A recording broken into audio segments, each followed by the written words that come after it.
بسم الله الرحمن الرحيم. نحمده ونصلي على رسوله الكريم. أما بعد، أعوذ بالله من الشيطان الرجيم. بسم الله الرحمن الرحيم. شهر رمضان الذي أنزل فيه القرآن هدى للناس وبينات من الهدى والفرقان. أما بعد، وقال النبي صلى الله عليه وسلم: صوموا لرؤيته وأفطروا لرؤيته فإن غم عليكم فأكملوا عدة شعبان 30. اللہ تبارک و تعالیٰ کا بے انتہا احسان اور شکر ہے. اللہ تعالیٰ نے ہم سب کو یہاں مسجد میں جمع فرمایا اور دین کی چند باتیں سننے اور سنانے کی توفیق عطا فرمائی. میں نے بھائی دھیان سے سنو، بات نہ کرو، دھیان سے سنو. یہ دین کی ناقدری ہے. اس طرح آپ باتیں کر رہے ہیں، میں ادھر بول رہا ہوں. میں قرآن و حدیث سے بتلا رہا ہوں، اپنی طرف سے کچھ نہیں بتلا رہا. دین کی ناقدری ہے، دھیان سے سننا. میں نے قرآن پاک کی ایک آیت پڑھی جس کا ترجمہ یہ ہے: رمضان المبارک کا یہ وہ مہینہ ہے جس میں قرآن کریم نازل کیا گیا، لوگوں کے لیے ہدایت ہے اور ہدایت کی کھلی نشانیاں ہیں، والفرقان اور حق اور باطل کا فرق کرنے والی ہے قرآن کریم. تو رمضان المبارک کے اندر اللہ نے قرآن کریم کو نازل کیا شب قدر میں. رمضان المبارک کا آخر کا عشرہ چل رہا ہے، 2-1 دن اور باقی ہے رمضان المبارک کے. اگر ہم اس پورے مہینے کا ہم اپنے نفس کا محاسبہ کریں کہ ہم نے اللہ تبارک و تعالیٰ کی کتنی عبادتیں کی ہیں، ہم نے کتنا قرآن پڑھا ہے، اگر ہم اپنے نفس کا محاسبہ کریں گے تو پتہ چلے گا کہ پورا مہینہ ایسے ہی ضائع ہو گیا. کچھ بھی اللہ کی عبادت نہیں ہوئی. جو عبادت کا حق تھا وہ ادا نہ ہوا. رمضان المبارک کا جو حق تھا وہ ادا نہ ہوا. یہاں تک کہ نفس کا محاسبہ کرنے سے یہ بھی پتہ چل جائے گا کہ ہم نے جو رمضان کا روزہ رکھا اس کا بھی حق ادا ہم سے ادا نہ ہوا.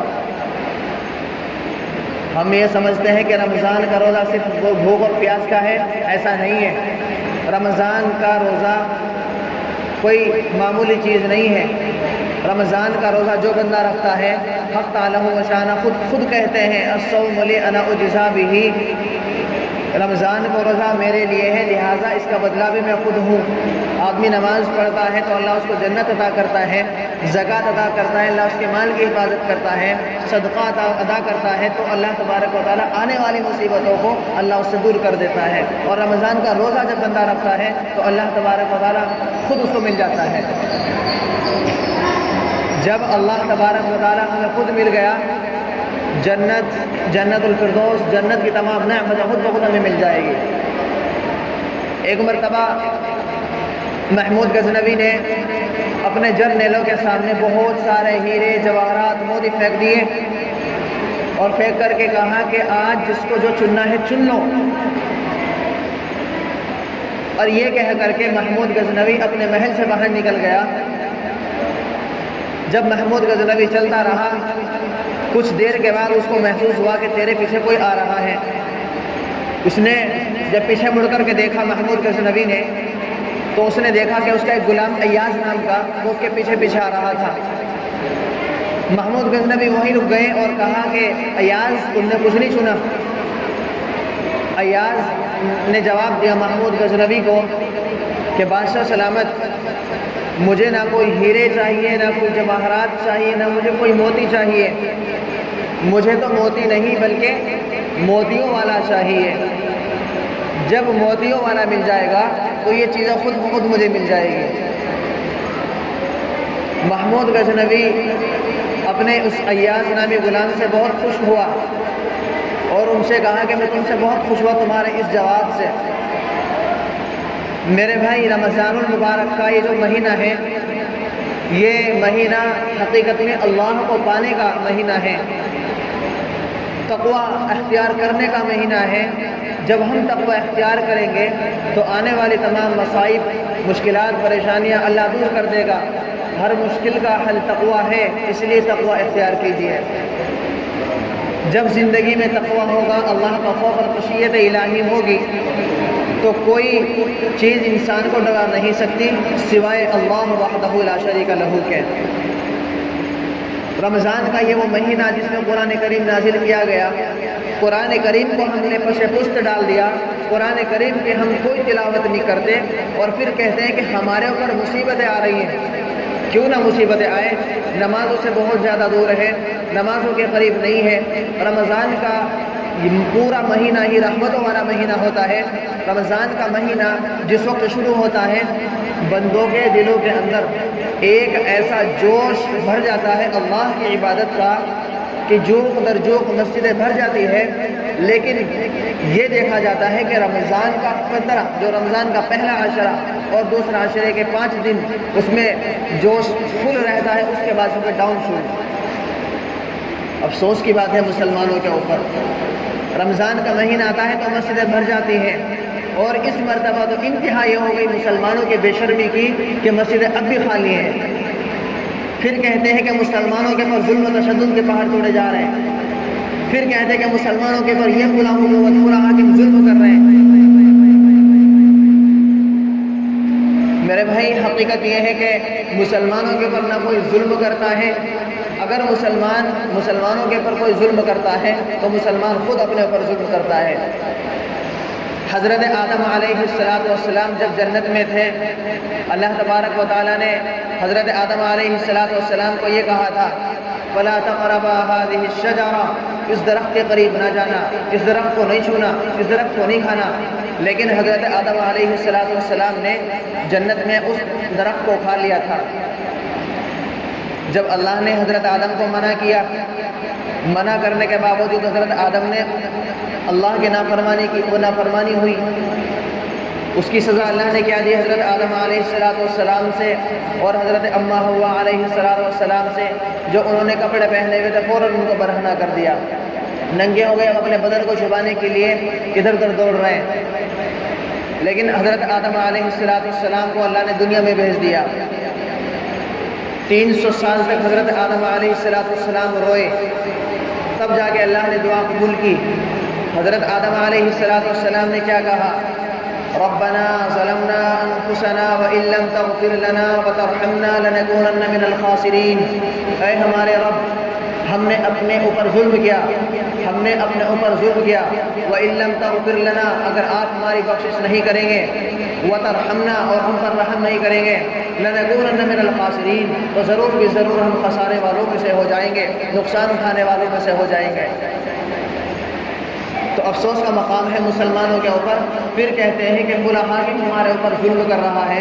میرے بھائی، میں پھر یہی بات کہوں گا، کسی کی کوئی مجال نہیں، حاکم ہو یا کوئی بھی ہو، کسی کی کوئی ہمت نہیں کہ وہ مسلمانوں کے اوپر ظلم کرے۔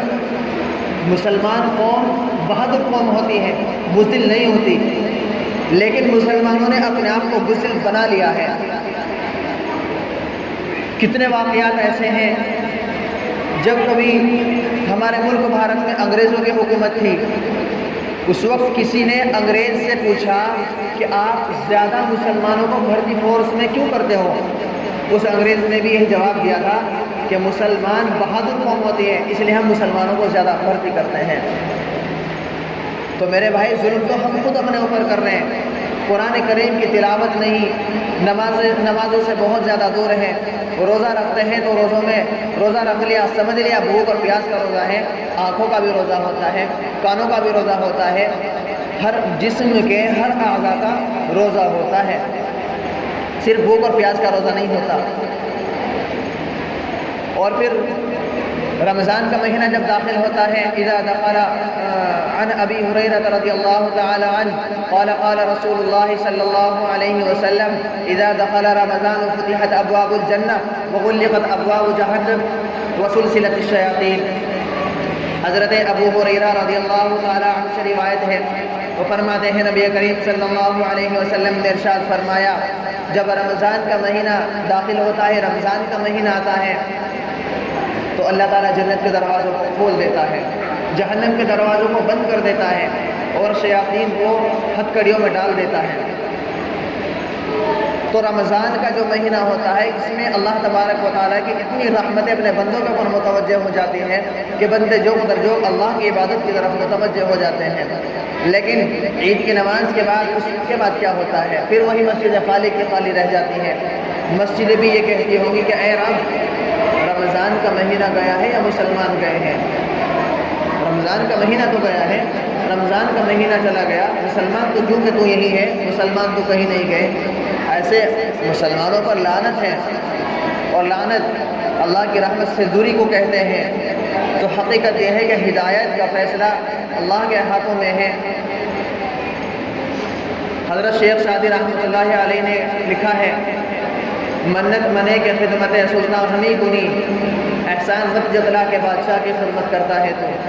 منت شناس ازو کے بخدمت بداشت، احسان مان کے اس نے تجھ کو اپنی خدمت میں رکھا۔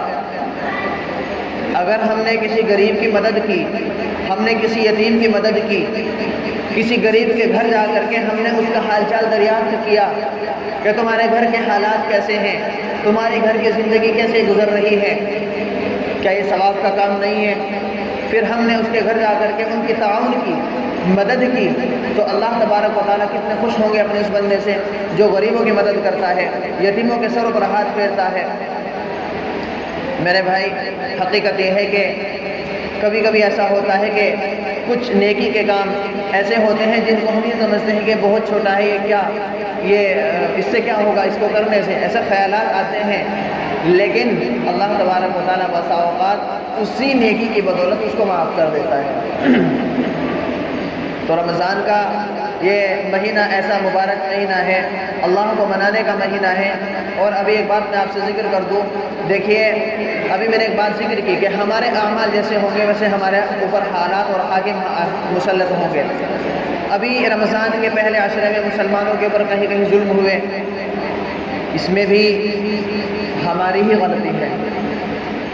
آج مسجدوں کے اوپر، مدرسے کے اوپر جو حکومت ایکشن لے رہی ہے، ان کو بند کرانے کی دھمکیاں دے رہی ہے، اور مسجدوں کے اوپر سے لاؤڈ اسپیکر وغیرہ ہٹانے کی جو بات کر رہی ہے، اس میں بھی ہماری غلطی ہے۔ غلطی کیا ہے بھائی؟ نمازیں جب پڑھیں گے اور جوک در جوک جب اللہ کے سامنے آئیں گے اور روئیں گے، اللہ کے سامنے دعاؤں کے قطرے نکالیں گے، تو یقیناً اللہ تبارک و تعالیٰ کی مدد آئے گی۔ غزوہ بدر میں 300 صحابہ، سامنے 1000 کا کفار کا لشکر، تو ان 300 صحابہ نے ان کے اوپر فتح پائی، اللہ نے ان کو فتح نصیب کی۔ لیکن ان کے دل میں ایک جذبہ تھا، ان کے دل میں ایمان تھا، ایک تڑپ تھی اللہ کے دین کے لیے مر مٹنا ہے۔ اور آج ہمارے دل میں کیا ہے؟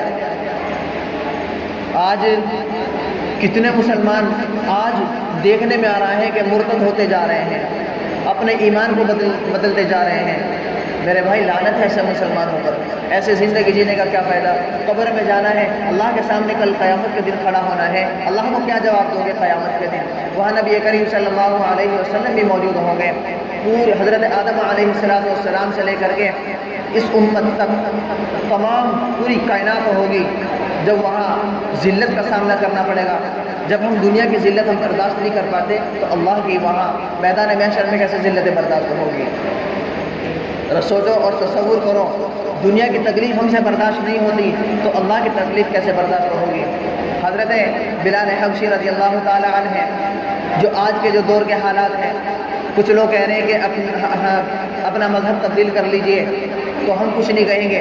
وہاں بھی ایسا ہی مسئلہ تھا۔ اللہ کے نبی کے دور میں حضرت بلال حبشی رضی اللہ تعالی عنہ کو ننگا کیا گیا اور ان کو سخت ترین گرم ریتیلی زمین پہ لٹایا گیا، ان کے سینے پر بھاری پتھر رکھا گیا، کہا کہ اپنا ایمان سے پھر جا بلال، اپنے ایمان سے پھر جا۔ حضرت بلال حبشی رضی اللہ تعالیٰ نے کہا کچھ بھی کر لو لیکن میں اپنے ایمان کو نہیں بدلوں گا، میں نے اللہ اس کے رسول کا کلمہ پڑھا ہے، اب میں اسی پر قائم رہوں گا۔ اور سنو، ایک بات اور میں ذکر کر دیتا ہوں، حقیقت میں جب دل کے اندر ایمان کا جذبہ ہوتا ہے، اللہ کا خوف ہوتا ہے، یقیناً انسان کو بڑی سے بڑی مشکلیں بھی اور مشکلوں میں انسان کو لذت محسوس ہوتی ہے، مزہ آتا ہے تکلیف جھیلتے ہوئے بھی۔ اس کے دل میں ایک بات آتی ہے یہ عارضی تکلیف ہے، ہمیشہ کی تکلیف نہیں ہے، اور قیامت کے جو دن آنے والے ہیں وہ ہمیشہ کی تکلیف رہنے والی ہے۔ دنیا میں موت آ جائے گی، وہاں تو موت کی بھی موت آ چکی ہوگی، وہاں کوئی موت نہیں آئے گی۔ وہاں تو اللہ نے جہنم میں داخل کر دیا، جہنم میں ڈال دیا، بس وہ جہنم میں رہے گا، وہ ہمیشہ ہمیشہ اس میں جلتا رہے گا۔ اللہ تعالیٰ نے جنت میں داخل کر دیا تو وہ جنت میں رہے گا ہمیشہ ہمیشہ۔ رمضان المبارک کے 2-3 دن باقی ہیں، بس میں یہی درخواست کرتا ہوں کہ ایک تو یہ عید کے 2-3 دن اور باقی ہے رمضان کے پورے ہونے میں، ایک تو اپنے محلے میں اپنے پڑوس میں یہ چیز ضرور دیکھیں کہ بھائی کوئی یتیم تو نہیں ہے، کوئی غریب تو نہیں ہے۔ اگر اللہ نے کچھ حیثیت اور کچھ وسعت دی ہے تو اپنی ہمت اور وسعت کے مطابق ان کی مدد کیجیے۔ جو زکوٰۃ کے مستحق ہیں ان کو زکوٰۃ ادا کیجیے، جو صدقے کے مستحق ہیں ان کو صدقہ بھی دیجیے، اور اسی طریقے سے عید الفطر سے پہلے پہلے اپنے فطروں کو بھی ادا کر دیں۔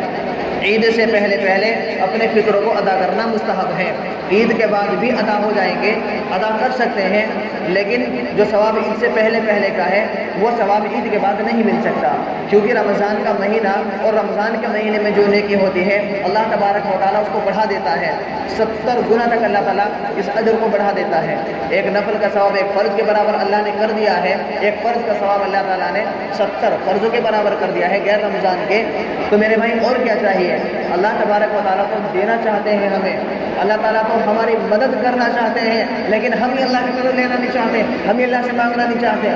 تو بتائیے دنیا کے اندر سبب بنتے ہیں، دنیا مسبب الاسباب ہے، جب دنیا کے اندر سبب بنیں گے، ہم سبب کو اختیار کریں گے، تبھی تو ہماری مدد اللہ یہ آئے گی۔ ایک بات آخری بات کر دوں، جب اس دنیا سے اللہ کے نبی صلی اللہ علیہ وسلم جا رہے تھے، صحابہ کرام رضی اللہ تعالیٰ عنہ اجمعین کا مجمع کھڑا ہے، رو رہے ہیں، صحابہ رو رہے ہیں، چیخیں مار مار کے رو رہے ہیں۔ صحابہ نے اللہ کے نبی سے کہا، اے اللہ کے نبی آپ دنیا سے جا رہے ہو، جب دنیا میں آپ زندہ تھے ہمارے اوپر کوئی مشکلیں اور پریشانی آتی تھی تو ہم آپ کے پاس چلے آتے تھے اور ہمیں اس مشکل کا حل مل جایا کرتا تھا۔ اے اللہ کے نبی اب آپ دنیا سے چلے جائیں گے، ہمارے اوپر مشکلیں آئیں گی، پریشانیاں آئیں گی، اور بہت سارے کچھ مسائل ایسے ہیں، تو ہم کہاں جائیں گے اور کس سے معلوم کریں گے؟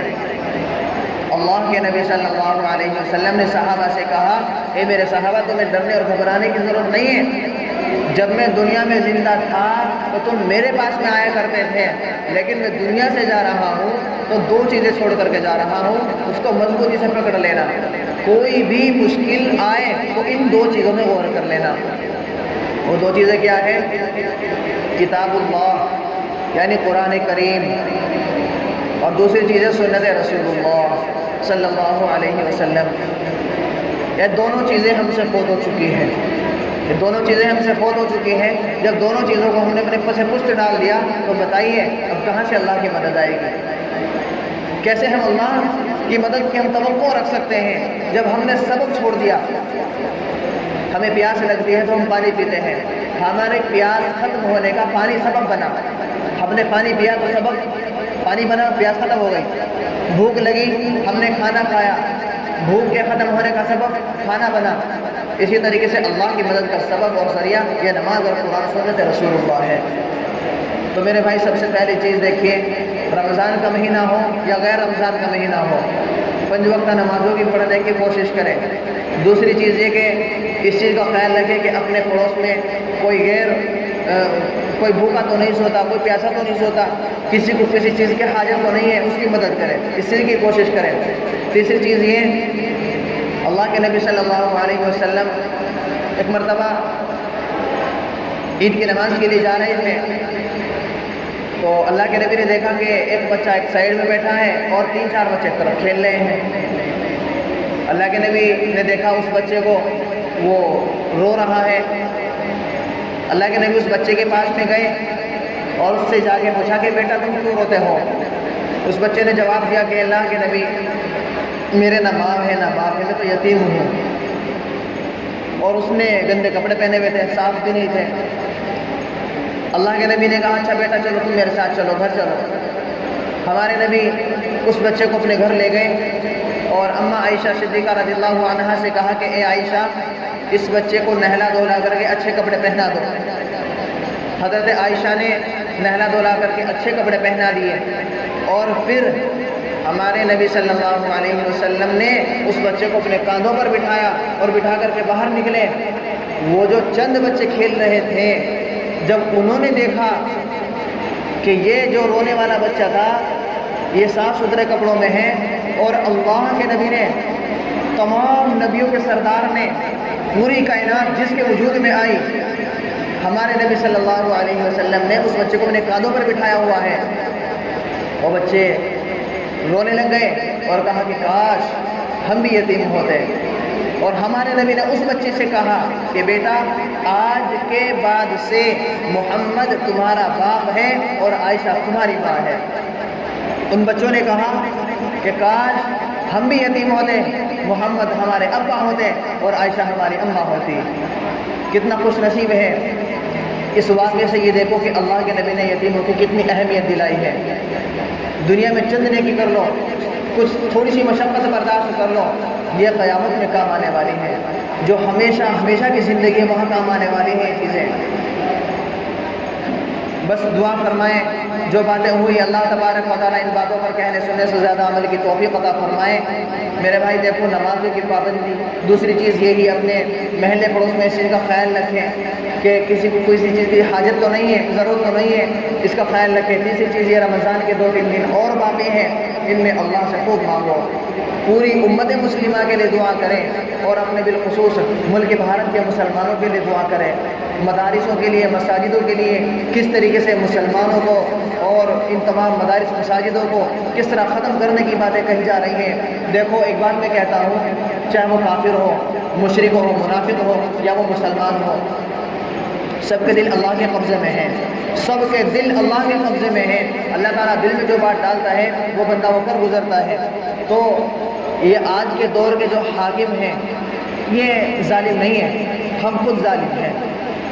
جب ہم نے ہر اعتبار سے دین پہ چلنا چھوڑ دیا، ہر اعتبار سے ہم نے سنت رسول اللہ کے جنازے کو نکالنا شروع کر دیا، تو پھر کہاں سے اللہ کی مدد آئے گی؟ پھر تو جیسے اعمال ویسے حاکم۔ اللہ کے نبی کی حدیث ہے اعمالکم اعمالکم، جیسے تمہارے اعمال ہوں گے ویسے تمہارے حاکم ہوں گے۔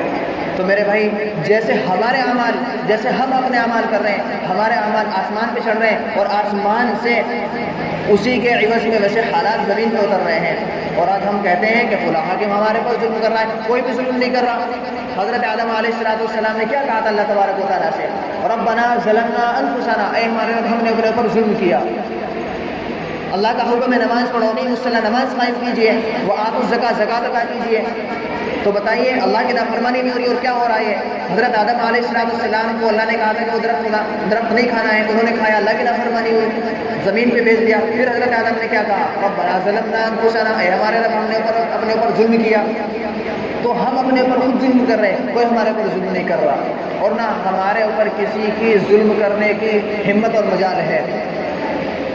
اگر کوئی قوم تباہ اور برباد ہوئی ہے ناپ تول میں کمی بیشی کی وجہ سے، جھوٹ طوفان کی وجہ سے، اسی طریقے سے سود کی آج سب سے زیادہ بڑھوتری ہو گئی ہے۔ رشوت لینا دینا، سود لینا دینا اتنا زیادہ ہو گیا ہے، ہم اپنے پیٹوں کو جہنم کی آگ سے بھر رہے ہیں۔ جب قیامت کا دن ہوگا تو وہاں کیا جواب دو گے؟ اللہ کے سامنے کیسے روبرو ہوگے؟ اللہ کے نبی کو کیا جواب دو گے؟ اللہ کے نبی چہرہ گھما لیں گے، بات بھی نہیں کرنے کے۔ اور جب پیاس کی شدت ہوگی اور حوض کوثر میں ہمارے نبی کھڑے ہوں گے تو اس وقت کیا توقع رکھو گے اپنے نبی سے؟ کیا منہ دکھاؤ گے، کیا بات کرو گے اپنے نبی سے قیامت کے دن؟ بس چند باتیں ہیں جو میں نے بات کی ہے، اور دعا فرمائے اللہ تبارک و تعالیٰ ہم سب کو ان باتوں پر کہنے سننے سے زیادہ عمل کی توفیق عطا فرمائیں۔ وآخر دعوانا الحمد للہ رب العالمین۔